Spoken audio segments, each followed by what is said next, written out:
నమస్తే, welcome to Haripriya's media. నేను మీ శ్రవంతి. ఈరోజు మన ముందున్నారు ప్రొడ్యూసర్, పొలిటికల్ అనలిస్ట్ చిట్టిబాబు గారు. నమస్తే సార్. నమస్తే. ఏపీలో బీఆర్ఎస్ పార్టీ పోటీ చేసే అవకాశం ఉందా? ఆల్రెడీ ముందే చెప్పింది మేము జాతీయ రాజకీయాల్లోకి వస్తున్నామని. మరి ఎందుకు సార్ సైలెంట్గా ఉన్నారు? ఎందుకు వెళ్ళట్లేదు ఏపీలో పోటీ చేయడానికి? మీరు పరిస్థితులు అంచనా చేయట్లేదని మేము అప్పుడే డిసైడ్ చేద్దామా? అంచనా జరుగుతున్నాయి, చర్చలు జరుగుతున్నాయి. వెళదామా? మహారాష్ట్రలో కంటెస్ట్ చేద్దాం, కర్ణాటకలో కంటెస్ట్ చేద్దాం, తెలంగాణ ఆంధ్రాలో కంటెస్ట్, ఇవన్నీ చర్చలు జరుగుతున్నాయి. ఇప్పుడు కూడా ఒక రాజకీయ పార్టీ వ్యూహం ఎట్లా ఉంటుందంటే, వెళితే దాని ఇంపాక్ట్ ఎంతవరకు ఉంటుందని స్టడీ చేస్తారు. మనం వెళితే ఇంపాక్ట్ ఎంతవరకు ఉంటుంది, ఆ ఇంపాక్టు సీట్లు ఎన్ని వస్తున్నాయి రావు అనవసరం తర్వాత విషయం. అసలు ఇంపాక్ట్, దాని ప్రభావం ఎంత ఉంటుంది, సీట్ల విషయంగా ప్రజల్లో ఎంతవరకు వెళ్తుంది, అది అవగాహన చేసుకోవాలి. ఆ ప్రక్రియ జరుగుతుంది. సో ఆ ఇంపాక్ట్ బాగుంటుంది ఇవాళ కాబట్టి ఫ్యూచర్కి బాగుంటుంది, ఆ ఇంపాక్టు ఫ్యూచర్కి పునాది పడుతుంది అని అంటే వెళ్తాం. లేదు ఇది కరెక్ట్ సమయం కాదు, ఇంకా టైం ఉంది, ఈ సమయం కాదు, ఎన్నికలు అయిపోయిన తర్వాత దాని పునాది ఏర్పరిచే పరిస్థితి వెళ్ళాలి, ఇంకో మన విధానంలో వెళ్ళాలి అని అనిపిస్తే అప్పుడు ఎన్నికలైనా వెళ్తాం. లేదు ఇప్పుడే పునాది పడేయటం మంచిది అనుకుంటే ఇప్పుడు వెళ్తాం.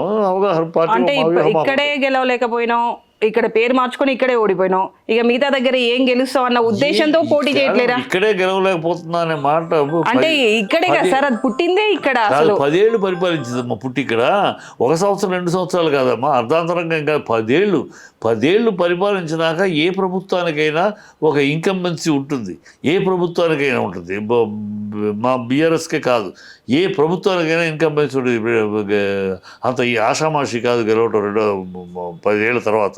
సో ఆ ఇన్కంబెన్సీ దాంతో కొంచెం కొంచెం అలక్ష్యం అనుకున్నాను, అశ్రద్ధ అనుకోవచ్చు కొన్ని విషయాల్లో. ధరణి విషయంలో కానీ, దళిత బంధు విషయంలో కానీ కొంచెం అది పెద్ద మనకి ఇబ్బంది పెట్టదు అనుకున్నా, అది కొంచెం ఇబ్బంది పెట్టింది. అలక్ష్యం అనొచ్చు, అశ్రద్ధ అనొచ్చు, ఓవర్ కాన్ఫిడెన్స్ అవ్వచ్చు. అయితే ఒక చిన్న వాళ్ళని మమ్మల్ని తూనాబుడ్డని 5 సీట్లకు 10 సీట్లకు చేయలేదమ్మా, 39 సీట్లు ఇచ్చారు మాకు. వాళ్ళకేమి 85 90 ఇవ్వాల, 60 మెజారిటీ అంటే 4 సీట్లు ఎక్కువ ఇచ్చారు. ఇది వాళ్ళ తంపికి నెత్తిని పెట్టుకుని కాంగ్రెస్ రావాలి, రేవంత్ కావాలి అని నెత్తిని పెట్టుకుని ఊరేగించి పెట్టుకోరా. తంతే గారెల బుట్లో పడ్డట్టు ఒక లెక్కలో టక్కనే 4 అటు వెళ్ళారు అంతే. 4 సీట్లు, 12 సీట్లు తేడా అంతే. 12 సీట్ల తేడాలో నెగ్గారు. దానికే ముసిరిపోయి మమ్మల్ని నెత్తిని పెట్టుకున్నారు, మిమ్మల్ని వచ్చి అన్నారు, మిమ్మల్ని పొమ్మన్నారు, మిమ్మల్ని తిరస్కరించారు. ఈ భాష మాట్లాడితే వాళ్ళ కర్మ. వాళ్ళకి రాజకీయ అవగాహన కానీ, ఒక ప్రజాక్షేత్రంలో ఎన్నికలు అనేది ఎలా ఉంటుంది, ఎన్నికలప్పుడు ఓడిపోతే ఏంటి, గెలిస్తే ఏ ఈక్వేషన్లో ఓడిపోయాం, ఏ లెక్కలో ఓడిపోయాం, ఇది ఓటమా లేకపోతే తప్పిదమా, ఇది మా తప్పిదం, మా ఓటమి కాదు తప్పిదం. మా తప్పిదం వల్ల మీరు గెలిచారు, అంతేగాని మీది గెలుపు కాదు. మా తప్పులు మిమ్మల్ని గెలిపించినాయి. మా యొక్క క్యాలిక్యులేషన్ తప్పులు, మా వేసుకున్న లెక్కల్లో తప్పులు, క్యాండిడేట్ సెలక్షన్లో తప్పులు, మీరు గెలిచారు. అంతేగాని బీజేపీ కావాలనో కాంగ్రెస్ కావాలనో ప్రజలు లేరు, మన ఎన్నికల్లో లేరు, రేపు లేరు. మేము చేసిన కొంచెం ఆ చిన్న వయసుల వాళ్ళు టక్కన ఆ 4 సీట్లు అలా కొట్టారు, ఆ మెజారిటీ 12 సీట్లు తేడా. అంతే. దానికి కింద మీద పడి ఎగిరిపోయి పిచ్చి మాటలు మాట్లాడుతూ ఉంటే బొక్క బోర్లా పడతారు, మూతిపళ్ళు రాలుతాయి రాబోయే కాలంలో.